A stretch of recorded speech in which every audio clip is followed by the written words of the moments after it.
Hello everyone, आप सभी का एक और इन्फॉर्मेटिव वीडियो में स्वागत है। आप स्क्रीन पर देख सकते हैं उत्तराखंड अधीनस्थ सेवा चयन आयोग का जो है एक नोटिफिकेशन है और इस नोटिफिकेशन की जो डेट है वह 8 जनवरी 2024 को भी पब्लिश हुआ है।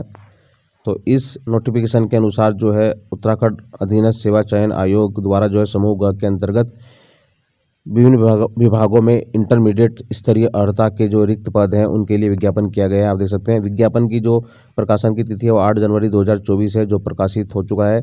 ऑनलाइन आवेदन करने की जो तिथि है वह 10 जनवरी 2024 से शुरू हो जाएगी और अंतिम जो तिथि है वो 30 जनवरी 2024 है। ऑनलाइन आवेदन पत्र में संशोधन करने की जो तिथि है वो 1 फरवरी से 3 फरवरी 2024 है और परीक्षा की जो अनुमानित तिथि है वह 11 फरवरी 2024 है। आप देख सकते हैं इसमें लिखा हुआ है कि उत्तराखंड अधीनस्थ सेवा चयन आयोग के अंतर्गत समूह ग पशुपालन विभाग में पशुधन प्रसार अधिकारी के 120 रिक्त पद हैं।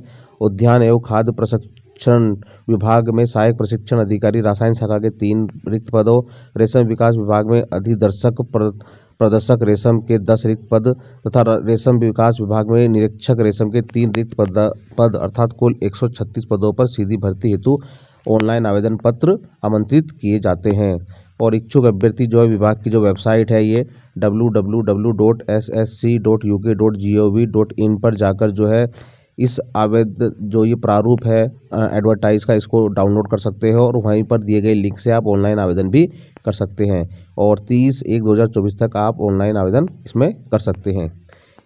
एक चीज़ और इसमें देखता है कि जो है लिखता है इसमें कि परीक्षा की जो तिथि की सूचना यथा समय पृथक से आयोग की वेबसाइट, दैनिक समाचार पत्र में प्रेस विज्ञप्ति तथा अभ्यर्थियों को उनके द्वारा ऑनलाइन आवेदन पत्र में दिए गए फ़ोन नंबर, मोबाइल नंबर पर SMS या ईमेल के माध्यम से उपलब्ध कराई जाएगी और अभ्यर्थी अपने प्रवेश पत्र आयोग की वेबसाइट से ही डाउनलोड कर सकेंगे। आयोग द्वारा डाक के माध्यम से प्रवेश नहीं भेजे जाएंगे। तो आप अपने ईमेल और SMS मोबाइल नंबर जो है वो बिल्कुल सही दें क्योंकि आपको सभी सूचना जो है आपके मोबाइल नंबर तथा ईमेल के माध्यम से दी जाएगी। और आगे इसमें जो है देख लेते हैं और एक चीज़ और लिखता है कि अभ्यर्थी समय समय पर विभाग की जो वेबसाइट है उसका अवलोकन भी करते रहें।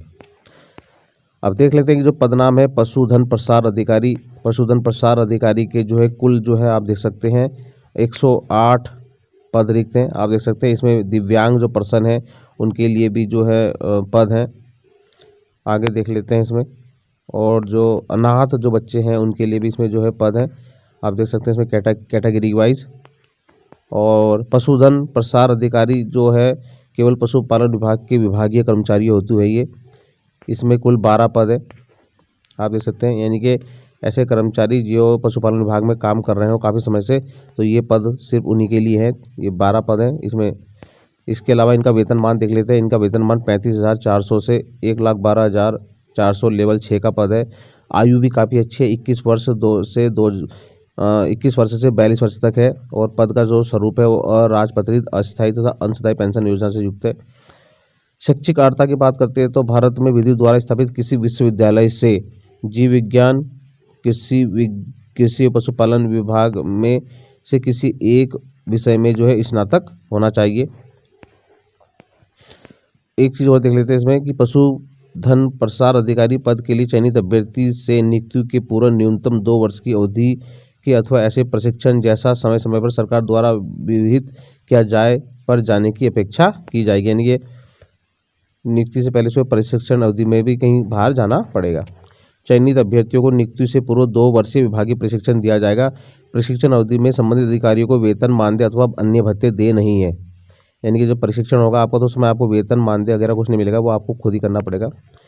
एक और देख लेते हैं इसमें केवल पशुपालन विभाग के जो विभागीय कार्मिकों हेतु उनमें देख लेते हैं विभागीय कर्मचारी जिन्होंने भर्ती के वर्ष के प्रथम दिवस को पशुपालन विभाग उत्तराखंड में 5 वर्ष की निरंतर सेवा पूर्ण कर ली हो और उत्तराखंड विद्यालय शिक्षा एवं परीक्षा परिषद, उत्तर प्रदेश माध्यमिक शिक्षा परिषद से जीव विज्ञान या कृषि विज्ञान के साथ इंटरमीडिएट परीक्षा या सरकार के द्वारा समकक्ष मान्यता प्राप्त कोई परीक्षा उत्तीर्ण की है तो वो जो इसमें प्रतिभा कर सकते हैं। और चयनित कार्मिकों को नियुक्ति से पूर्व 2 वर्षीय विभागीय प्रशिक्षण भी दिया जाएगा। अन्य अधिमानी अर्हता देख लेते हैं इसमें। अन्य बातों के समान होने पर सीधी भर्ती के मामले में ऐसे अभ्यर्थियों को अधिमान दिया जाएगा जिन्होंने NCC का B प्रमाण प्राप्त किया हो या NSS का प्रमाण पत्र प्राप्त किया हो। और देख लेते हैं इसमें दूसरा जो पद है वो सहायक प्रशिक्षण अधिकारी रसायन विज्ञान का है और इसमें जो है कुल जो है 3 पद हैं और इनका जो वेतनमान है वो 29,200 से 92,300 लेवल 5 का है। आयु सीमा 21 वर्ष से 42 वर्ष है। और आगे देख लेते हैं इसमें शैक्षिक अर्हता की बात कर लेते हैं। किसी मान्यता प्राप्त विश्वविद्यालय या संस्थान से रसायन या भूमि या मृदा रसायन या कृषि रसायन के साथ बीएससी या बीएससी कृषि उत्तीर्ण होना चाहिए। अधिमानी अर्हता के होने पर प्रादेशिक सेना में 2 वर्ष की न्यूनतम अवधि की सेवा अथवा एनसीसी का बी प्रमाण पत्र जिन्होंने प्राप्त किया उनको वरीयता दी जाएगी। तीसरा जो पद है वो अतिदर्शक पद प्रदर्शक रेशम का है और इसमें कुल 10 पद है। इनका वेतनमान जो है वो 19,900 से 63,200 है। लेवल 2 का पद है। आयु 18 से 42 वर्ष तक है। यह भी अराजपत्रित तथा अंशदायी पेंशन योजना से युक्त है। और इसकी जो अर्हता है उसमें देख लेते हैं। विद्यालय शिक्षा परीक्षा परिषद उत्तराखंड, माध्यमिक शिक्षा परिषद उत्तर प्रदेश से जीव विज्ञान समूह के साथ इंटरमीडिएट विज्ञान या कृषि या सरकार द्वारा उसके समकक्ष मान्यता प्राप्त जो कोई अर्हता हो। अधिमानी अर्हता वही है कि प्रादेशिक सेना में 2 वर्ष की न्यूनतम अवधि अथवा एनसीसी का बी प्रमाण पत्र प्राप्त किया हो। तीसरा जो पद है वह निरीक्षक रेशम का है। इसमें कुल जो है 3 पद हैं और इनका वेतनमान जो है 29,200 से 92,300 लेवल 5 का पद है। आयु 21 से 42 वर्ष है। ये भी अराजपत्रित अंशदायी पेंशन योजना से युक्त है।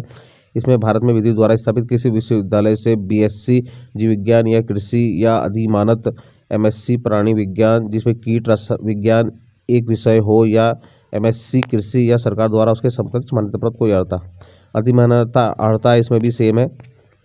इसके अलावा देख लेते हैं कि जो लिखित प्रतियोगी परीक्षा का पाठ्यक्रम है। लिखित परीक्षा जो है 100 अंकों की ऑब्जेक्टिव टाइप होगी और यह 2 घंटे की होगी और इसमें शैक्षिक अर्हता से संबंधित प्रश्न पूछे जाएंगे। पाठ्यक्रम भी देखेंगे। इसमें लिखित परीक्षा में जो है सामान्य, अन्य पिछड़ा वर्ग, आर्थिक रूप से कमजोर वर्ग के जो अभ्यर्थी है उनको 45% तथा अनुसूचित जाति अनुसूचित जनजाति की श्रेणी के अभ्यर्थियों को 35% न्यूनतम अंक लाना अनिवार्य है। अन्यथा वे लिखित प्रतियोगी परीक्षा में जो है सफल नहीं माने जाएंगे।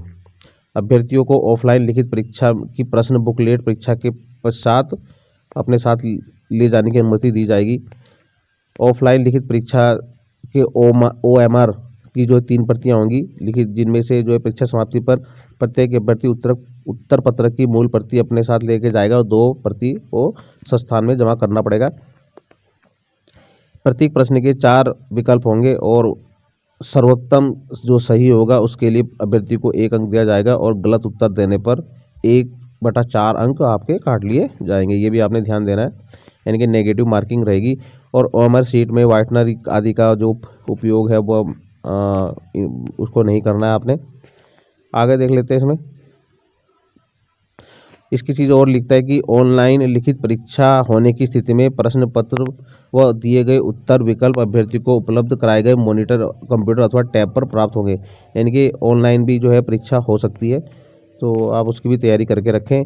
आयु के संबंध में जो है इसमें जो है शासन के जो निर्देशानुसार है उनके अनुसार इसमें छूट भी जो है अभ्यर्थियों को मिलेगी। और आगे इसमें देख लेते हैं। इसमें एक पात्रता हेतु लिखता है कि उत्तराखंड लोक सेवा आयोग की परिधि के बाहर समूह ग के सीधी भर्ती पदों पर भर्ती हेतु निम्नलिखित अनिवार्य अर्हता होनी चाहिए। अभ्यर्थी का उत्तराखंड राज्य में स्थित किसी सेवायोजन कार्यालय में आवेदन पत्र प्राप्ति की अंतिम तिथि तक पंजीकरण होना चाहिए। अभ्यर्थी उत्तराखंड राज्य का मूल निवासी अथवा स्थायी निवासी प्रमाण पत्र धारक होना चाहिए।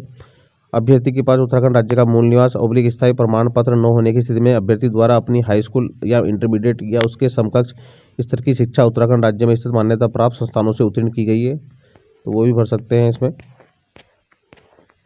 तो आशा करता हूँ यह वीडियो आपके लिए इन्फॉर्मेटिव रहा होगा और इसी प्रकार की technical, ITI job, private job से संबंधित वीडियोस के लिए चैनल को लाइक, शेयर, सब्सक्राइब अवश्य करें। धन्यवाद।